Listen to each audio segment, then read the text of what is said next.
Hello everyone, welcome in PCC academy. Conditional branching statement पढ़ने की series में सी plus plus में ये हमारा नेक्स्ट वीडियो लेक्चर है। इस वीडियो लेक्चर में हम स्विच केस के बारे में पढ़ने जा रहे हैं। स्विच केस क्या होता है वो देखेंगे, इसका सिंटेक्स देखेंगे और एक एग्जाम्पल प्रोग्राम बना करके भी हम स्विच केस के बारे में देखेंगे ताकि आपको स्विच केस पूरा ही समझ में आ जाए। Switch case statement evaluate a given expression and based on the evaluated value। Switch case क्या करता है, कोई एक्सप्रेशन या कंडीशन आपने दी है उसको क्या करता है, इवेल्युएट करता है। किसके आधार पर, वैल्यू के आधार पर, यानी कि मैचिंग ए सर्टेन कंडीशन के आधार पर मैच करेगा और वैल्यू प्रिंट करवाएगा। It execute the statement associated with it. अगर कंडीशन मैच होती है तो जो भी स्टेटमेंट्स हैं उनको क्या करवाएगा, एग्जीक्यूट करवाएगा। Basically it is use to perform different action based on the different condition. Mostly ये क्या करता है, डिफरेंट एक्शन परफॉर्म करता है। किसके आधार पर, डिफरेंट कंडीशन के आधार पर। तो स्विच केस क्या है, एक कंडीशनल स्टेटमेंट है या अपन कहें कि मैचिंग स्टेटमेंट है। इसमें बहुत सारी कंडीशन आप इवेल्युएट करवा सकते हो और कंडीशन मैचिंग के आधार पर आप प्रत्येक स्टेटमेंट को वन बाय वन एग्जीक्यूट करवा सकते हो। Switch case statement follow the selection control mechanism. Switch case statement किसको फॉलो करता है, सिलेक्शन कंट्रोल मैकेनिज्म को फॉलो करता है and allow a value to change control execution. आपको एक वैल्यू डालने के लिए अलाउ करता है। There are a substitute for long if else. ये किसके लिए सब्सिट्यूट का काम करता है, इफ एल्स के लिए सब्सिट्यूट का भी काम करता है। That compare a value to several integral value, जिसके द्वारा हम बहुत सारी वैल्यूज़ का यूज़ करके आप प्रोग्राम यूज कर सकते हैं। उसके बाद में है the switch case statement is multi way branch statement. ये स्टेटमेंट आपको बिल्कुल ध्यान रखना है। स्विच केस स्टेटमेंट क्या होता है, मल्टी वे ब्रांचिंग स्टेटमेंट। इसको बोलते हैं मल्टी वे ब्रांचिंग स्टेटमेंट, अर्थात means it provide an easy way to dispatch execution to different part of code based on the value the expression। Expression के आधार पर different part में इसके code को आप एग्जीक्यूट करवा सकते हैं। In C plus plus the switch case statement is use to, C plus plus में स्विच केस स्टेटमेंट का use for executing one condition from multiple condition. एक कंडीशन से मल्टीपल कंडीशन के रूप में आप इनको यूज कर सकते हो। ये किसके सिमिलर है, जो अपन ने पढ़ा था इफ एल्स। इसमें एक होता है इफ एल्स लैडर, बहुत सारी कंडीशन होती है और बहुत सारे स्टेटमेंट होते हैं, उसके सिमिलर होता है। The switch case statement consist of condition based cases. Switch case में क्या होता है, कंडीशन बेस्ड केसेस होते हैं एंड ए डिफॉल्ट केस होता है। जो सी प्लस प्लस के बहुत सारे कीवर्ड्स हैं उनमें 3 या 4 कीवर्ड स्विच केस के अंदर ही आ जाते हैं। पहला आता है इसमें स्विच, स्वयं कौन आएगा, स्विच आएगा। उसके बाद में आपका आएगा ब्रेक, क्या आ जाएगा, ब्रेक भी इसी में आता है। उसके बाद में आपका आता है केस और लास्ट में आता है डिफॉल्ट। ये कीवर्ड्स हैं जो स्विच केस में यूज में आते हैं। चलिए इसका देखते हैं पहले सिंटेक्स। तो मैं इसका सिंटेक्स आपको बताता हूँ, सिंटेक्स किस प्रकार से काम करता है। उसके बाद में हम इसका एक प्रोग्राम भी देखने वाले हैं। तो सिंटेक्स में सबसे पहले अपन लिखेंगे स्विच, उसके बाद में एक्सप्रेशन, स्विच के बाद में एक्सप्रेशन, इसकी बॉडी स्टार्ट होगी और यहाँ अपन लगाएंगे केस कांस्टेंट। केस कांस्टेंट 1 मैंने लगाया और इसका क्या क्या होगा, ब्लॉक। ये अगर केस कांस्टेंट मैच होता है तो ब्लॉक 1 चलेगा, फिर अपना क्या हो जाएगा, ब्रेक, फिर क्या हो जाएगा, ब्रेक हो जाएगा। ऐसे ही आप इसकी कॉपी कर सकते हैं। केस कांस्टेंट क्या आ जाएगा, 2 आ जाएगा। अगर ये ट्रू है तो ब्लॉक कौन सा चलेगा, 2 चलेगा। केस कांस्टेंट 3 है, ब्लॉक कौन सा चलेगा, 3 चलेगा, फिर ब्रेक हो जाएगा। ऐसे चलते चलते केस कांस्टेंट n और ब्लॉक n और लास्ट में क्या आएगा, लास्ट में आएगा डिफ़ॉल्ट। डिफ़ॉल्ट और कौन सा ब्लॉक होगा इसका, डिफ़ॉल्ट ब्लॉक, ठीक है। और लास्ट में स्विच बंद हो जाएगा। तो बहुत ही सिंपल सा स्टेटमेंट है। स्विच, उसके बाद में एक्सप्रेशन लिखना आपको, केस कांस्टेंट 1, अगर ये ट्रू है, अगर ये ट्रू है तो ब्लॉक 1 चलेगा, प्रोग्राम में क्या हो जाएगा, ब्रेक लग जाएगा। अगर ये फॉल्स है तो दूसरे पे आएगा, मान लेते हैं ये ट्रू है तो इसका ब्लॉक चलेगा। ऐसे ये 1 बाई 1 मैच करके चेक करेगा। जो कंडीशन मैच होगी उस कंडीशन को ये चला देगा। तो अपन बनाते हैं, जैसे मैं आपको एक प्रोग्राम का क्राइटेरिया बताता हूँ। अपन किसका प्रोग्राम बना रहे हैं, मैं यूज़र से कोई नंबर एंटर करवाऊंगा। जैसे एंटर ए नंबर, मैंने करवाया एंटर ए नंबर। अब यूज़र 1 से 7 नंबर डालेगा, 1 से क्या डालेगा, 7 नंबर तक डालेगा। तो मैं, जैसे यूज़र ने डाला 1 तो मैं बताऊंगा मंडे। 1 नंबर पे क्या आना चाहिए, मंडे आना चाहिए, ठीक है। यूज़र ने डाला 2 तो आना चाहिए क्या, आना चाहिए ट्यूसडे, क्या आना चाहिए, ट्यूसडे। ऐसे 3 डालेगा तो क्या आना चाहिए, वेडनेसडे। 4 डालेगा तो क्या आना चाहिए, थर्सडे। 5 डालेगा तो क्या आना चाहिए, फ्राइडे। 6 डालेगा तो क्या आना चाहिए, सैटरडे। 7 डालेगा तो क्या आना चाहिए, संडे। इसके अलावा कुछ भी डालता है तो वो वीकडे नहीं है। बहुत ही सिंपल सा एक प्रोग्राम है जो अपन बनाने जा रहे हैं।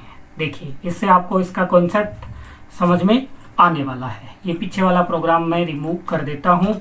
और मैंने कहा इंट में मैंने वीक डे ले लिया है, WD का मतलब है वीक डे। सी आउट किया मैंने, enter any weekday number, और मैंने बता भी दिया नंबर कहाँ से कहाँ तक डालने हैं, 1 से 7 तक डालने हैं। सिन करवाते हैं अपन किसको, वीक डे को। अब यहाँ लगाते हैं स्विच। स्विच के अंदर मैंने एक्सप्रेशन लिखा, वीक डे वेरिएबल लिख सकते हैं या एक्सप्रेशन लिख सकते हैं, ठीक है। तो मैंने कहा केस कांस्टेंट 1, केस 1 मैंने लगाया। यहाँ आपको क्या लगाना है, ध्यान रखना है, मैंने सिंटेक्स में नहीं लगाया होगा, कॉलन। क्या लगाना है, कॉलन। और इसका स्टेटमेंट आएगा, ये क्या है, मंडे। 1 पे क्या बताया था अपन ने, मंडे बताया था, ठीक है। उसके बाद मैंने कहा केस 2, यहाँ पे कांस्टेंट ही रखने हैं आपको। केस 2 में सी आउट में क्या आना चाहिए, ट्यूसडे आना चाहिए। केस 3 में सी आउट में आना चाहिए क्या, वेडनेसडे। केस 4 में क्या आना चाहिए, थर्सडे आना चाहिए। केस 5 में क्या आना चाहिए, सी आउट में क्या आना चाहिए, फ्राइडे। देखिए, उसके बाद में केस 6 में क्या आना चाहिए, केस 6 में आना चाहिए सैटरडे। सी आउट में लिखना पड़ेगा, सॉरी, सैटरडे। केस 7 में क्या आना चाहिए, केस 7 में आना चाहिए संडे आना चाहिए। अगर 7 के अलावा कुछ डाले तो वो किस में जाएगा, डिफ़ॉल्ट ब्लॉक में जाएगा। और मैं मैसेज दे देता हूँ इसमें, this is not a weekday, यह वीक डे नहीं है। बिल्कुल सही बात है। और रिटर्न 0 मैंने कर दिया है। चलिए इसको चला करके दिखाता हूँ।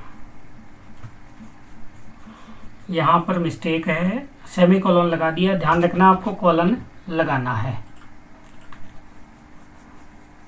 ये देखिए, enter any weekday number, मैं डालता हूँ 1। देखिए सभी आउटपुट आ गए हैं, मंडे, ट्यूसडे, वेडनेसडे, थर्सडे। ऐसा क्यों हुआ, सिंटेक्स में देखिए, क्योंकि हमने क्या नहीं लगाया, ब्रेक। इसलिए ब्रेक लगाना आवश्यक है। प्रत्येक स्टेटमेंट के बाद में आपको क्या लगाना है, ब्रेक अवश्य लगाना है। अब लगा लेते हैं। मैंने जानबूझ करके ये गलती करी थी ताकि आपको दिखा सकूं कि देखिए ये आउटपुट गलत आता है। अब एंटर कर, लास्ट में ब्रेक लगाने की जरूरत नहीं है क्योंकि आगे स्टेटमेंट नहीं है। अब देखिए मैंने डाला 1 तो मैच हो गया मंडे। वापस देखिए मैंने डाला 2 ट्यूसडे, मैंने डाला 3 वेडनेसडे, मैंने डाला 4 थर्सडे। अच्छा थर्सडे के नहीं लगाया होगा इसलिए फ्राइडे साथ में आ गया, एक जगह ब्रेक छूट गया है, ये लीजिए बिल्कुल सही है।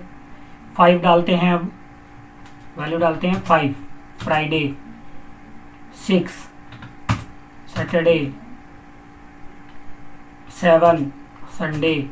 अब डालते हैं कुछ और वैल्यू, जैसे मैंने डाल दिया 10 तो देखिए this is not a weekday, this is not a weekday. इस प्रकार से आप स्विच केस के द्वारा कोई प्रोग्राम डेवलप कर सकते हैं। चलिए आपको अगर आपकी इच्छा है तो मैं आपको एक प्रोग्राम और बता देता हूं ताकि आपके क्लियर हो जाए। मैं क्या चाहता हूं, मैं चाहता हूं मुझे एक प्रोग्राम बनाना है, उसमें वोवल क्या वोवल और कॉन्सोनेंट फाइंड करने हैं स्विच केस की सहायता से। चलिए ये प्रोग्राम बनाते हैं ताकि अपने और थोड़ा क्लियर हो। तो मैं कोई भी कैरेक्टर इंटर करवाऊंगा तो उसके लिए मैं डिक्लेयर करूंगा चर में, जैसे मैंने कर लिया ch C out enter any character, enter any character डलवाऊंगा मैं और सिन करवाऊंगा ch को। फिर मैंने लगाया स्विच और इसमें पास कर दिया ch, इसका ब्लॉक स्टार्ट किया, इसका ब्लॉक स्टार्ट किया और मैंने कहा केस। अब अगर आपको सिंगल कैरेक्टर लगाना होता है तो सिंगल क्वाटा में आपको बंद करना होता है। आपको बताइए वोवल होते हैं A-E-I-O-U, लेकिन चूंकि C++ केस सेंसिटिव लैंग्वेज है इसलिए ये दोनों आपको लिखने हैं। यूजर कैपिटल भी डाल सकता है, यूजर स्मॉल भी डाल सकता है, तो ये आपको ध्यान रखना है। खास तौर पे सी आउट क्या कहेंगे, दिस इज वोवल, ये क्या है वोवल है, और क्या लगा देंगे ब्रेक। इस स्टेटमेंट की अपन क्या कर लेते हैं, कॉपी कर लेते हैं। चलिए लिख ही देता हूं मैं, केस ए के बाद में ई, फिर कॉलन लगाना है, फिर केस ई, फिर क्या लगाना है कॉलन लगाना है, और सी आउट में ये भी क्या है दिस इज वोवल, और क्या लगा दीजिए ब्रेक। फिर और लगाते हैं case A-E-I colon case I capital वाला I और colon see out this is vowel. मैं आपको कॉपी पेस्ट करके नहीं दिखा रहा हूँ ताकि आपके समझ में आए मैं जो टाइप कर रहा हूँ। फिर मैंने क्या केस A-E-I-O स्मॉल वाला, फिर केस O कैपिटल वाला, और अब मैंने लिखा C out this is vowel, this is vowel. फिर मैंने कहा केस A-E-I-O स्मॉल वाला, सिंगल क्वाटा में लिखना आपको, फिर कॉलन लगाना है, केस U कैपिटल वाला, और सी आउट दिस इज वोवल, ये वोवल हो गया। ठीक है, उसके बाद में ये हो गए अपने सारे क्या वोवल। इसके अलावा जो भी है वो क्या है कांस्टेंट है। सॉरी मैं भी यहाँ भी मैंने ब्रेक नहीं लगाया, ब्रेक जरूर लगाना है, ये ध्यान रखना है आपको विशेष तौर पर। ब्रेक देखा था अपन ने, ब्रेक नहीं लगा तो क्या हुआ। अब आएगा डिफॉल्ट। डिफॉल्ट स्टेटमेंट में अपन क्या लिख देंगे, अपन लिख देंगे this is constant, this is consonant, consonant होता है ये, दिस इज कॉन्सोनेंट। ठीक है, और ब्लॉक अपन ने बंद कर दिया और ये क्या लगाया स्विच केस का ब्लॉक अपन ने क्या कर दिया बंद कर दिया। चलिए इसको चला करके अपन देखते हैं, सभी में ब्रेक तो लगा दिया, बिल्कुल लगा दिया है। ठीक है, चला के इसको चेक कर लेते हैं। यहाँ इशू है, यहाँ पर मैंने सेमीकोलन लगा दिया है, आपको कॉलन लगाना है। यहाँ पर भी सेमीकोलन है, कॉलन लगाना है। वापस से रन करते हैं। देखिए पूछेगा एंटर एनी करेक्टर, मैंने डाला आई, स्मॉल डाला, दिस इज वोवल। चलिए वापस डालते हैं। मैंने कहा capital A, this is vowel. मैंने कहा स्मॉल ए, कैपिटल ए डल गया। मैंने कहा small A, this is vowel. मैंने कहा P, A E I O you में नहीं आता तो इसलिए क्या आएगा, दिस इज कॉन्सोनेंट। क्या आएगा, दिस इज कॉन्सोनेंट। तो ये प्रोग्राम अपन ने वोवल और कॉन्सोनेंट फाइंड करने का भी पूर्ण कर लिया है। आई होप आपके स्विच केस समझ में आ गया होगा। विद एग्जाम्पल भी मैंने आपको बता दिया है। आप इसको एक दो बार वीडियो लेक्चर को ज़रूर देखें और खुद प्रैक्टिस ज़रूर करें। जब तक खुद नहीं करोगे तो आपको प्रोग्राम पूरा समझ में नहीं आएगा। तो इसलिए खुद प्रैक्टिकल करें। कोई प्रॉब्लम आए तो आप वीडियो को वापस देखें, आपके बिल्कुल समझ में आने वाला है। मिलते हैं अगले वीडियो लेक्चर में। तब तक के लिए जय हिंद, जय भारत, थैंक यू।